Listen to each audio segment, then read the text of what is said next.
انت تعرف يعني ايه تقديس الحجة؟ ومين اللي اخترع العادة دي؟ وبتتعمل امتى وفين؟ زمان قوي من قبل سنة 48 كان في عادة مشهورة قوي في فلسطين اي حد لازم يعملها. العادة دي بتبدأ من موسم الحج. الحجاج الفلسطينيين بيروحوا مكة ويعملوا مناسك الحج كلها، وبعدها بيروحوا المدينة يزوروا المسجد النبوي، وبعد ما يخلصوا حجتهم بيرجعوا على فلسطين. بس ما بيرجعوش على بيوتهم. أول حاجة بيعملوها هي إنهم بيروحوا المسجد الأقصى، وهناك بيكبروا نفس التكبيرات اللي كانوا بيقولوها في الحج. العادة دي كانوا بيسموها تقديس الحجة، يعني كأنهم بيكملوا الحج بتاعهم وبيختموها بزيارة الأقصى.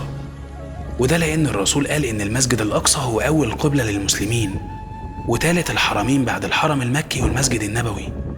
العادة دي قديمة عند الفلسطينيين، فضلوا متمسكين بيها لغاية بعد النكسة. ساعتها العدو ضيق على أهل فلسطين وما بقاش فيه أعداد كتيرة بتطلع للحج، ده غير إنهم كانوا بيتمنعوا من زيارة المسجد الأقصى. وبسبب كده العادات دي بدأت تختفي وما بقيناش نسمع عنها كتير إلا من حكايات أجدادنا اللي لسه عايشين من أيام زمان.